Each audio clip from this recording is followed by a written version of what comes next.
Seorang guru mengadu kepada kami tentang salah seorang wali murid yang memberikan hadiah kepadanya. Ia ragu apakah ia boleh menerima hadiah tersebut atau hadiah tersebut harus ia kembalikan. Sebelum melakukan takhrij terhadap pembahasan pemberian hadiah dari wali murid untuk guru anaknya, saya ingin menyampaikan terlebih dahulu hukum asal bahwasanya di dalam fikih, khususnya mazhab Syafi'i, haram hukumnya seorang hakim yang ditunjuk oleh ulil amri menerima hadiah. Ini dilandaskan kepada hadis Nabi SAW yang cukup panjang. Amma ba'du fa inni asta'milur rajula minkum 'alal 'amali mimma wallani Allah. Artinya, selanjutnya sesungguhnya aku telah menggunakan jasa salah seorang di antara kalian untuk melakukan pekerjaan yang diperintahkan Allah kepadaku. Dalam hal ini, lelaki tersebut diminta oleh Nabi Muhammad SAW untuk mengumpulkan zakat. Fayati fayaqul hadza lakum wa hadza hadiyatun uhdiyat ilayya. Kemudian lelaki tersebut datang dan berkata, ini adalah milik kalian, sedangkan ini adalah barang yang dihadiahkan untukku. Afala jalasa fi baiti abihi aw ummihi hatta ta'tiyahu hadiyatuhu in kana shadiqan. Coba ia duduk di rumah ibu ataupun ayahnya. Apakah ia akan mendapatkan hadiah tersebut? Wallahi la ya'khudhu ahadum minkum syai'an bighairi haqqihi illa laqiyallaha ta'ala yahmiluhu yaumal qiyamah. Demi Allah, seorang pun di antara kalian tidak akan mengambil barang yang bukan haknya, kecuali ia akan membawa barang tersebut pada hari kiamat ketika ia berjumpa dengan Allah. Fala a'rifan ahadan minkum laqiyallaha yahmilu ba'iran lahu rugha aw baqaratan laha khuwar aw syatan tay'ar.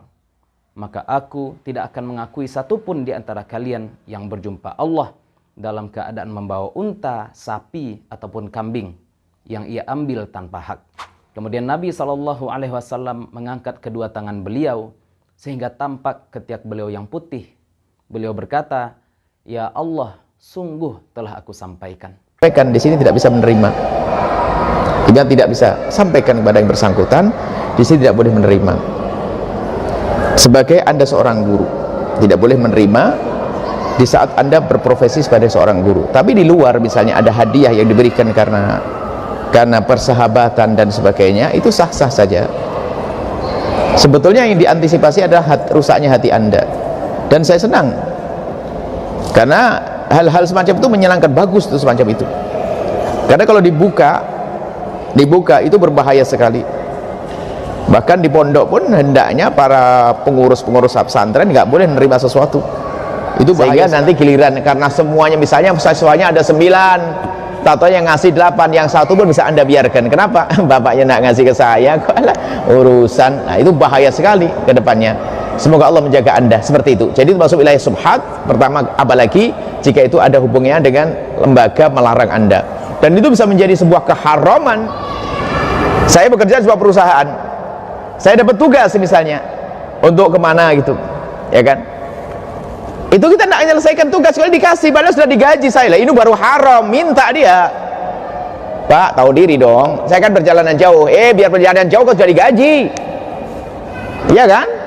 Ini haram, sudah memeras dengan cara yang tidak benar, mengambil haknya orang, nggak boleh semacam itu. Jadi bisa jadi masuk wilayah haram nanti. Yang dikhawatirkan adalah justru kebiasaan. Makanya subhat itu hendaknya dijauhi. Kenapa? Orang itu tidak akan masuk ke haraman itu langsung serta-merta, enggak. Tapi perlahan dikit-dikit mulai ditapal batas subhat. Subhatnya masih subhat ke halal. Subhat kan kayak ini, kayak anggap saja wilayah subhat itu kan 1 meter. Langkah pertama Anda masih dekat dengan yang halal, tapi langkah kedua sudah dekat pada yang haram. Semakin Anda sering dengan subhat, sangat dekat nanti pada yang haram. Hindari itu semuanya. Wallahu a'lam bishawab. Hukum memberi hadiah sedekah terhadap ustadz-ustadz yang telah mengajar anak kita. Karena anak pernah mendengar ada sebuah hadis yang melarangnya. Jadi berkaitan dengan hadiah, hadiatul ummal ya. Kalau hadiah itu bisa menyebabkan pilih kasih, maka nggak boleh. Bismillah. Apa hukumnya wali santri memberikan makanan atau hadiah ke guru anaknya? Jika wali santri belum tahu hukumnya, sedangkan barang atau hadiah tersebut sudah di tangan guru. Apa yang harus dilakukan oleh guru tersebut? Dan apabila wali santri ingin memberi makanan atau hadiah untuk guru, bagaimana sebaiknya diberikan ke siapa? Jazakumullah khairan. Berangkat dari hadis Nabi alaihi salatu wasalam, hadayal ummali hululun. Hadiah pekerja itu adalah sebuah pengkhianatan. Ini al-ummal yang ada pada hadis tadi adalah ummal yang sudah digaji. Kemudian kenapa dibilang itu pengkhianatan? Pengkhianatan itu maksudnya adalah mengarah kepada yang akan datang. Sebab seorang pegawai ketika ada hadiah dan fungsi hadiah itu akan melunakkan hati dan akan memberikan kecondongan sehingga dia tidak bisa berbuat adil disebabkan hadiah yang telah diberikan kepadanya.